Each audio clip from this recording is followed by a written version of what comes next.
UGC guideline पर supreme court द्वारा रोक लगाने के बाद देश भर से इस पर प्रतिक्रियाएं आ रही हैं। बनारस हिंदू यूनिवर्सिटी में भी बीते मंगलवार को SC ST OBC छात्रों के द्वारा एक बड़ा प्रोटेस्ट किया गया था और उसके बाद से BHU के राजाराम हॉस्टल में जो मारपीट हुई उसके बाद से इस समय BHU कैंपस में एक तरीके से जबरदस्त विरोध प्रदर्शन देखने को मिल रहा है। तमाम छात्र छात्राएं इस समय प्रोक्टोरियल बोर्ड के बाहर हैं। मैडम, ये जो मारपीट हुई, कल आप लोगों का मोर्चा निकला विश्वनाथ टेम्पल से। हाँ। और आज आप लोग यहाँ प्रोक्टोरियल बोर्ड का घेराव कर रहे हैं, क्या मामला है? हाँ। आगे आ जाइएगा जी। दोस्तों, यूजीसी के मुद्दे को लेकर के हमारे कैंपस में कई दिनों से माहौल बना हुआ है। उसके यूजीसी के पक्ष में रैलियां निकल रही हैं। हाँ। लेकिन जब हम लोग ने यूजीसी के जो स्टे लगा है उस स्टे के खिलाफ जब हम लोगों ने जब मार्च निकाला तो उसमें हमारे साथी आदर्श भी मौजूद थे। तो हमारे साथी आदर्श के साथ कुछ ब्राह्मणवादी मानसिकता के लोग उनको बोलते हैं कि तुम ये पोस्ट क्यों शेयर कर रहे हो, इस तरीके से उससे बात करते हैं, बहस करते हैं, उस पर फिर हमला भी करते हैं। जब वो हमारे साथी हॉस्टल में मेस में जब अकेले रहते हैं, हॉस्टल में खाना खाने जाते हैं तो उनको अकेला पाकर उन पे हमला किया जाता है, उनका मोबाइल छीन लेता है, उनको मारा जाता है। उनको चोट लगी हुई है, सर पे चोट लगी है और पेट वगैरह में बहुत इंटरनल चोट भी लगी हुई है, जिसको पुलिस द्वारा और प्रॉक्टर द्वारा ये कहा जा रहा है कि बहुत हल्की फुल्की चोट है। ऐसे बहुत सारे पुराने मुद्दों में हम लोग देख सकते हैं कि जब भी हम लोग को चोट लगती है, जो भी संघर्ष स्टूडेंट्स हैं उनको पुलिस और प्रॉक्टर ऐसे बोल देती है कि इन लोगों को तो छोटी मोटी चोट लगी, कुछ बड़ी बात नहीं है और आप लोग दंगा फसाद न करें। इस तरीके से हम ही लोग को ब्लेम कर देते हैं कि सभी दंगा फसाद हम ही लोग कर रहे हैं, पुलिस वाले। हाँ, पुलिस वाले ही या फिर प्रॉक्टर गार्ड्स भी इस तरीके से पूरी ब्लेमिंग कर देते हैं। अभी हम लोग बात करते हैं तो इस तरीके से बार बार शब्दों का प्रयोग किया जाता है, आप लोग दंगा मत फैलाया करें, आप लोग माहौल खराब नहीं करें, जबकि हम लोग माहौल नहीं खराब कर रहे हैं। हम लोग जो मुद्दा है उस पर बात करने के लिए हम लोग ने एक मार्च निकाला, जो कि लोकतांत्रिक चीज है। कैंपस में हम लोग मार्च निकाल सकते हैं। उसी में साथी में हमला हो गया तो अभी वो हमारे साथी को यहाँ पे बुलाया गया प्रॉक्टर ऑफिस में, उसको 3 घंटे से बैठाया गया जबरदस्ती। क्या नाम है आपका? मेरा नाम सिद्धि है। सिद्धि, मुझे ये बताइए कि क्या लग रहा है, जो बातचीत चल रही है प्रोक्टोरियल बोर्ड की तरफ से, आप लोग को समझाया जा रहा, आप भी आ जाइएगा, क्या लग रहा, क्या माइंडसेट है प्रोक्टोरियल बोर्ड का? पूरा माइंडसेट सर यही है कि वो मुद्दा दबाना चाहते हैं। कल रात में भी जब हमारे साथी आदर्श FIR दर्ज कराने जाते हैं तो घंटों तक तो पहले उनको अकेले बैठा करके कमरे में पुलिस ऑफिसर्स लोग बात करते हैं, क्या मसला है क्या नहीं मसला है, पूरा उसको मेंटल टॉर्चर करते हैं। उसके बाद FIR दर्ज करने पे जब जुटा रहता है आदर्श की FIR दर्ज होगी, उसके बाद भी घंटा 2 घंटा से टाइपिंग हो रही है, FIR हो रहा है, धाराएं बहुत मामूली लग रही है कि उसका कोई एक्शन नहीं न लिया जाए। इस तरीके से पूरा मेंटल दबाव बनाया जा रहा है। और आज भी जब हमारे साथी जो है कि एंटी रैगिंग वगैरह का फॉर्म लेने के लिए बात करने के लिए यहाँ पे प्रॉक्टर ऑफिस आए तो उनको बैठा लिया गया और उनको छोड़ने जा रहा है और हम लोग साथियों से मिलने भी नहीं दिया जा रहा है कि एक बार हम लोग मिल तो ले, और जबरदस्ती उसको मेंटल प्रेशर किया जा रहा है पूरी तरीके से। तो ये general category versus OBC category के बच्चों का झगड़ा है।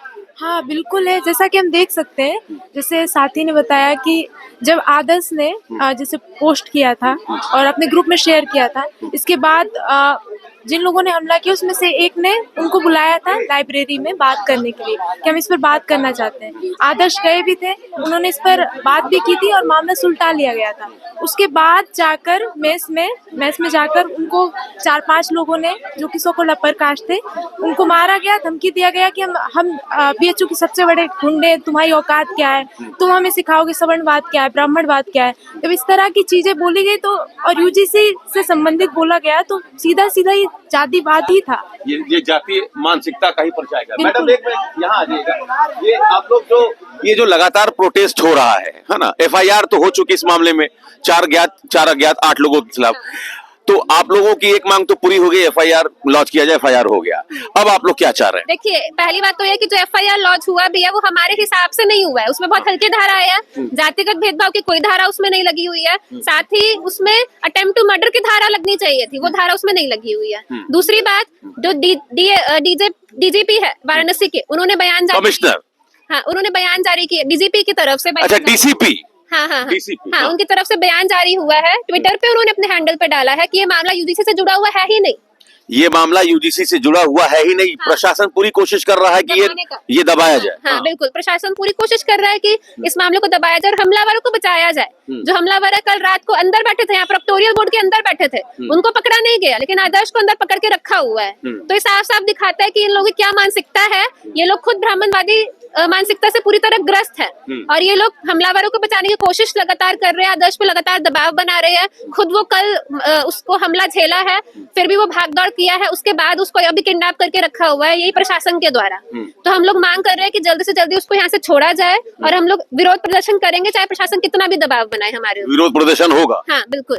तो ये स्थिति है बीएचयू कैंपस में और लगातार जो छात्र हैं वो कह रहे हैं हमारे साथी छात्रों को छोड़ा जाए। भाई साहब जरा 1 मिनट आ जाइएगा, मुझे अब ये बताइए कि ये जो यूजीसी गाइडलाइन पर अभी फिलहाल तो रोक है, बहुत जल्दी इसकी सुनवाई भी होनी है, आपको लगता है कि ये गाइडलाइन हर हाल में आना चाहिए? आना तो बिल्कुल चाहिए, लेकिन बात यह है कि कुछ एक वर्ग के जो लोग हैं वो सभी जगह बैठे हुए हैं, वही लोग कुछ लोग जो विरोध कर दिए हैं वहाँ पे जो डिसीजन दे दिए हैं फिर सुप्रीम कोर्ट में, उन्हीं के लोग जो वहाँ बैठे हुए हैं। लेकिन ये जो इतनी आबादी की जो लड़ाई है उनको आप कोई भी एक आदमी अपना डिसीजन से बदल नहीं सकता है, इसके लिए हम लोग विद्रोह कर रहे हैं, आगे भी जारी रखेंगे। तो ये आप लोग ये लड़ाई जारी रखेंगे क्योंकि यूजीसी गाइडलाइन, यूजीसी को जो रिपोर्ट मिली थी उस रिपोर्ट के आधार पर था। आपको लगता है कि ये गाइडलाइन जरूरी है? बिल्कुल, मतलब अभी हम लोग अगर देखें तो जैसे यूजीसी ने कहा कि जातिगत उत्पीड़न हो रहा है और ये खत्म होना चाहिए, और हम इसके समर्थन में जब प्रोटेस्ट करने आए तो उन्हीं ब्राह्मणवादी जातिवादी तत्वों के द्वारा हमारे ऊपर अटैक किया गया, जो इस बात को पुष्ट करता है कितना ज्यादा जरूरी है इसको लाना। और अभी लगातार मतलब हम एफआईआर करवाए तो कोई एक्शन नहीं लिया गया, उनके रूम को सीज नहीं किया गया, वो हमारे एफआईआर के बाद प्रोक्टेल बोर्ड में बैठकर हाथ सेंक रहे थे, यानी प्रोक्टेल बोर्ड और पुलिस प्रशासन किस तरह उनका साथ दे रहा है ये भी हम देख सकते हैं। दूसरी बात है लगातार 3 घंटे से हमारे साथी को पूछताछ कराया जा रहा है और दबाव बनाया जा रहा है। 3 घंटे से लगातार पूछताछ, मानसिक उत्पीड़न हो रहा है ना, बताया जा रहा है कि अब भविष्य में हो सकता है, ये हो सकता है, भविष्य में क्या हो सकता है वो विद्यार्थी खुद देख लेगा। करंट सिनेरियो क्या है, उसके साथ अन्याय हुआ है, उसे कुछ जातिवादी ब्राह्मणवादी तत्वों द्वारा अटैक किया गया था, आप उस पर एक्शन लीजिए। तो ये हम देखते हैं किस तरह यूजीसी का ही आंकड़ा 118% ज्यादा उत्पीड़न हो रहा है और उसी उत्पीड़न का ही ये दिख रहा है कि कितना ज्यादा जरूरी है। तो हम लोग उसको सपोर्ट कर रहे हैं और ये लड़ाई हम आगे तक ही जारी रखेंगे। क्यों मैडम, क्या कहेंगे आप? हाँ बिल्कुल, यूजीसी जो रूल आए हैं उनको लागू होना चाहिए, क्योंकि अभी आप देख सकते हैं कैंपस का माहौल कैसा है। और जो रोहित वेमुला, पायल तड़वी और दर्शन सोलंकी, ऐसे ये तो मतलब जो आ गए हैं वो मुद्दे हैं, हाँ, वो मुद्दे हैं, लेकिन जो अभी हुए ही नहीं है, अनगिनत ऐसे मुद्दे बहुत होंगे। तो बिल्कुल जाहिर तौर पर इस रूल को आना ही चाहिए। तो ये तमाम जो छात्र हैं SC ST OBC मोर्चे से जुड़े हुए हैं, बनारस हिंदू यूनिवर्सिटी के छात्र हैं। प्रोक्टोरियल बोर्ड में इस समय बड़ी संख्या में आप देख सकते हैं पुलिस फोर्स भी है, प्रोक्टोरियल बोर्ड के सुरक्षा कर्मी भी हैं। इस समय दोनों तरफ के छात्रों को बिठाकर डीसीपी काशी गौरव बंसवाल इस समय मीडिएटर के तौर पर मौजूद हैं। प्रोक्टोरियल बोर्ड से चीफ प्रॉक्टर मौजूद हैं। कोशिश ये की जा रही है कि कैंपस में जो बच्चे रह रहे हैं उनको ये मैसेज दिया जाए कि कोई जातिगत भेदभाव नहीं होना चाहिए। लेकिन राजाराम हॉस्टल में जिस तरीके से आदर्श कुमार के साथ मारपीट हुई, उसके बाद मुकदमा दर्ज हुआ, उसको लेकर अब पिछले 3 घंटे से बातचीत जारी है। जो छात्र हैं वो कह रहे हैं कि उनके साथी छात्र को जल्दी छोड़ा जाए और इस पूरे मामले में जो पुलिस की भूमिका है वो भी संदिग्ध है। जिन धाराओं में मुकदमा दर्ज होना चाहिए उन धाराओं में भी मुकदमा दर्ज नहीं हुआ। तो यूजीसी गाइडलाइन पर भले सुप्रीम कोर्ट ने रोक लगाई हो, लेकिन लगातार यूजीसी गाइडलाइन को लेकर विरोध प्रदर्शन जारी है। बनारस हिंदू यूनिवर्सिटी में पिछले 1 हफ्ते में लगातार 3-4 बार इस तरीके का विरोध प्रदर्शन हो चुका है। Amit Singh, TV9 UP, Varanasi. अरे श्रीमती जी, कुछ तो सस्ता लो, बचत करो। नहीं श्रीमान जी, सब बढ़िया लो, रहने दीजिए। इसमें क्या खास बात है? थोड़े में ज्यादा स्वाद, यही तो है इसकी खास बात। वाओ मामा, क्या स्वाद है। अरे मेरे राजा, राजा और मसाला।